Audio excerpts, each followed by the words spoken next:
Nah, gue Marco dari Century 21.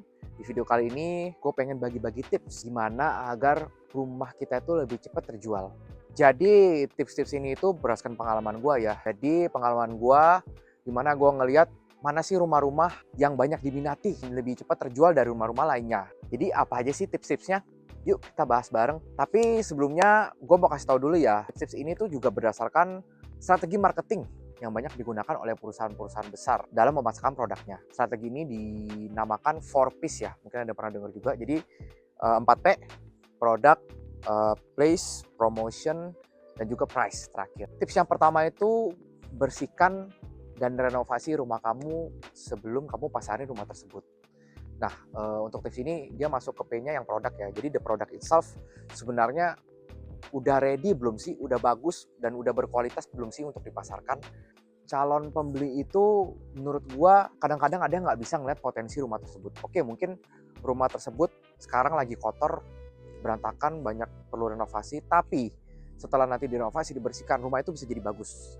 Tapi banyak orang itu nggak bisa ngelihat ke depan ya gitu. Jadi ngelihatnya tuh now, yang sekarang tuh seperti apa.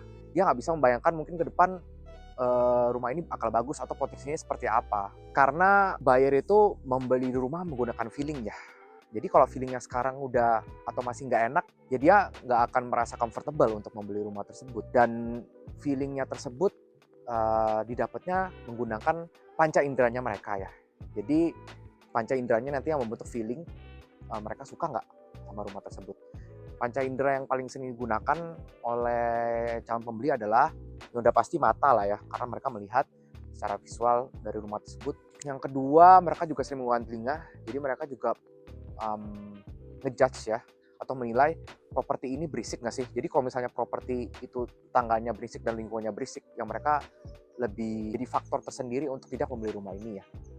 Lalu berikutnya adalah, dan ini sering diremehkan juga, faktor penciuman ya. Jadi banyak rumah itu masih ada bau nggak enak lah ya, bau dari dapur atau bau keringat dan lain-lain, dan ini juga akan mempengaruhi keputusan pembeli untuk membeli rumah tersebut. Dan itu alasan kedua kenapa membersihkan dan merenovasi rumah sebelum memasarkan itu penting adalah karena banyak pembeli itu juga males ya, bukan hanya males tapi kadang-kadang mereka juga nggak ngerti untuk melakukan yang namanya renovasi. Jadi mereka merasa risky atau beresiko gitu kalau gue masuk ke suatu rumah yang nanti gue mesti renovasi lagi. Gimana kalau nanti renovasinya gagal atau jelek, karena gue nggak ngerti, malah nanti jadinya habis biaya lagi. Memang sudah ada buyer tuh yang memang sudah berpengalaman dan ngerti tentang renovasi ya, jadi mereka oke-oke aja dengan rumah seperti ini. Tapi kebanyakan pembeli itu pembeli yang standar ya, jadi mereka belum mengerti masalah beginian dan pengennya aman-aman aja. Jadi kebanyakan pembeli itu pengennya memang yang kebanyakan yang siap huni. Nah, balik ke tips renovasi dan pembersihan ya. Renovasi dan pembersihan yang gue maksud di sini tuh nggak perlu sampai gede-gedean sampai renovasi total gimana ya. Tapi termasuk renovasi yang kecil-kecilan lah. Jadi prinsipnya itu gimana caranya kita buat rumah ini agar berdampak positif ke panca inderanya si calon pembeli ini ketika mereka datang untuk melihat rumah ini. Gitu. Jadi di mata itu enak dilihat, di telinga itu nggak berisik, juga enak didengar, dan ketika dicium juga baunya enak. Contohnya gimana? Jadi menurut gua kalau rumah itu komposisinya kan paling banyak adalah tembok sama lantai. Jadi tembok sama lantai itu yang paling harus kita perhatikan kebersihan dan renovasinya, karena itu akan berdampak sangat banyak ke dalam visual rumah. Misalnya tembok rumah itu udah kuning, kelupas, banyak rayap, banyak jamurnya gitu, ya itu menurut gua kita harus ganti. Kalau bisa cat. Kalau nggak mau, ya bisa pakai wallpaper juga, jadi tutupin. Jadi masih kelihatan bagus pakai wallpapernya. Nanti kalau misalnya calon bayarnya mau ganti aja wallpapernya gitu. Lalu masalah lantai juga sama ya. Misalnya lantai itu udah kuning, udah banyak nodanya, udah hitam-hitam dan lain-lain. Coba untuk bersihkan. Kalau misalnya mamar ya coba poles.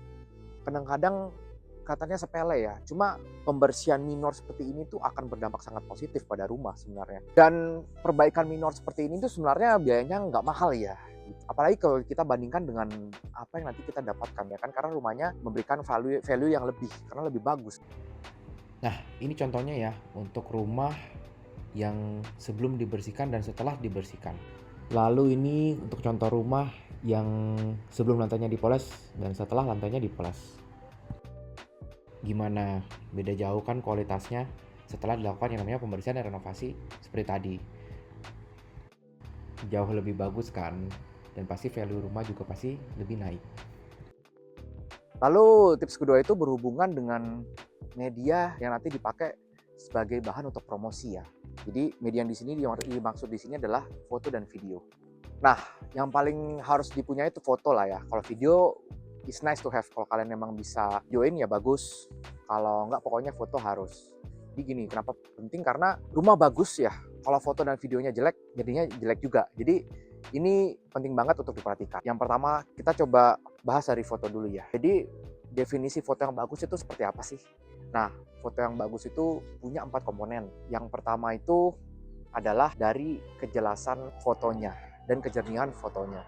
Jadi penting dipastikan foto itu jernih dan jelas banget untuk dilihat. Jangan sampai ya burem ya dan gak jelas ya. Nah ini sebenarnya nggak perlu harus pakai kamera profesional.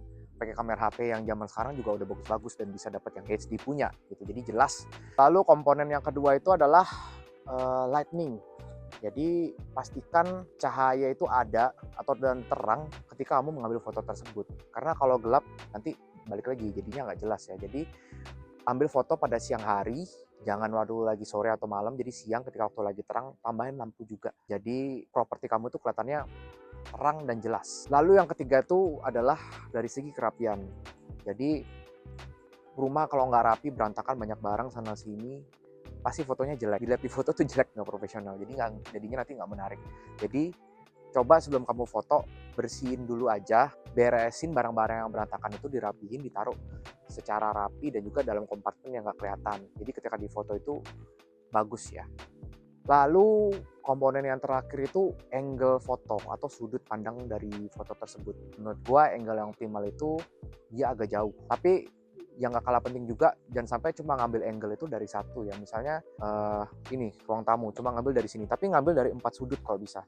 Jadi calon buyer itu bisa membayangkan dengan jelas setiap sudut dari rumah tersebut. Lalu tips yang ketiga itu kita masuk ke promotionnya.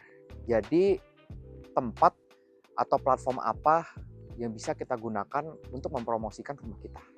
Jadi promotion place itu sendiri dibagi menjadi 2 ya. Yang pertama itu online, yang kedua itu offline. Jadi yang klasik itu offline ya. Kalau offline itu media promosinya pakai apa sih?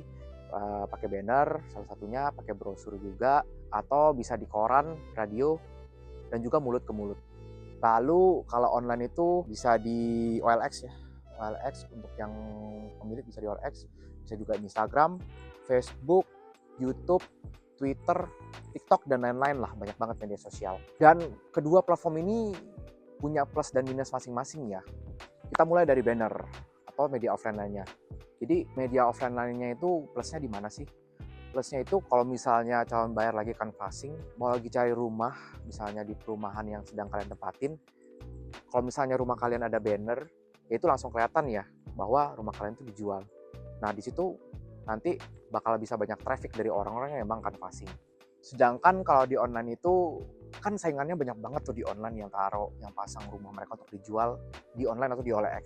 Nah ini tuh ada resiko bakal tenggelam ke bawah gitu ya kalau kita nggak sering-sering repost. Jadinya itu mungkin calon pembeli jadi nggak bisa ngeliat rumahnya itu.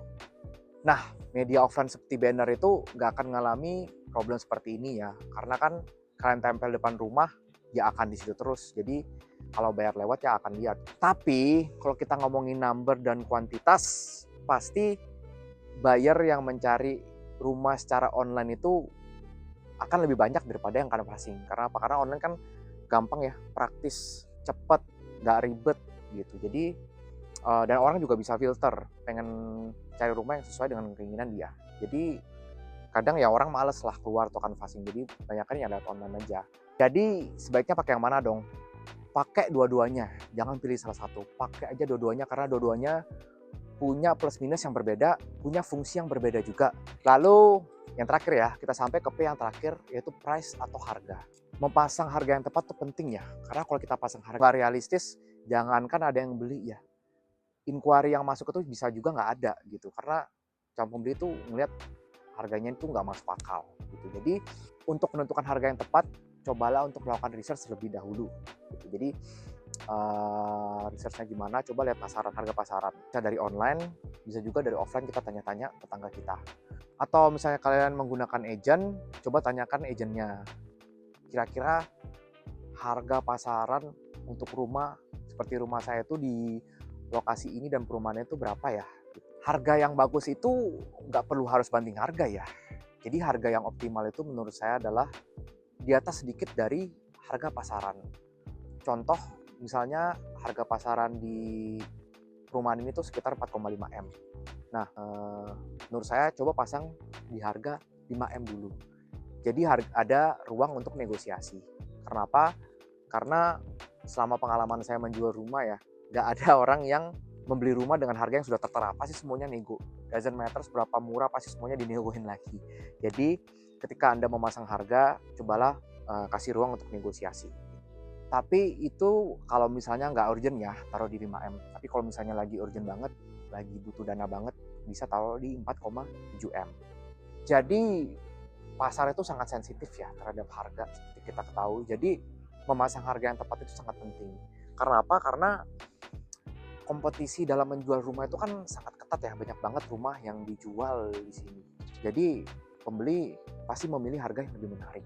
Kecuali ada faktor scarcity atau faktor kelangkaan ya. Contoh misalnya di perumahan tersebut jarang banget ada jual rumah gitu. Jadi supply-nya tuh sangat dikit, tapi demand-nya gede misalnya. Nah itu kalian bisa taruh harga yang tinggi.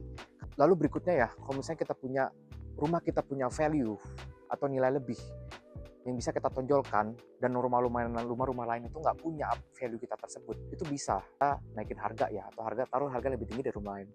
Nah, value-value yang gue maksud di sini tuh seperti apa?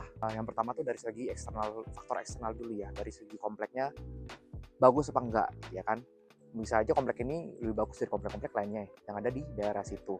Bisa juga dari akses lokasinya. Ternyata akses lokasinya ini di jantung kota banget, deket banget sama semua fasilitas. Itu bisa jadi faktor penunjang juga. Lalu kita masuk ke faktor internal, rumahnya sendiri tersebut. Apa yang mesti menjadi value? Pertama dari segi desain. Misalnya desainnya modern banget atau desainnya menggunakan arsitek. Jadi emang kelihatan legit dan bagus banget dibandingkan dengan rumah-rumah lainnya.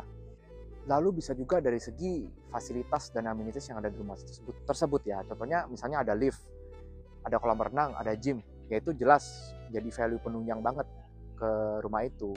Dan menurut gua kalau kita punya value-value tersebut, wajib banget kita masukkan ke dalam harga. Nah, segitu tadi tips-tips dari gue ya guys. Jadi semoga membantu. Semoga dengan ketika kalian menerapkan tips ini, rumah kalian bisa terjual dengan lebih cepat. Pesan terakhir gue adalah mungkin kita juga harus menempatkan diri kita di sepatu pembeli ya.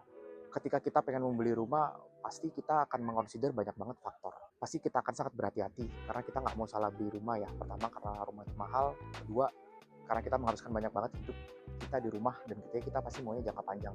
Jadi ketika membeli rumah, kita pasti sangat berhati-hati, memikirkan banget dan sangat detail. Jadi ketika banyak dapat inquiry dari calon pembeli yang sering menanya-nanya ya kan, nanya detail banget, lalu mungkin banyak yang survei tapi nggak jadi beli juga ya kan, kita harus tetap bersabar aja gitu, jangan sampai kita jadi nggak sabar dan frustasi ya, karena memang orang kalau memberi rumah pasti begitu ya, prosesnya lumayan panjang. Segitu video dari gua, semoga membantu. See you on the next video, bye bye.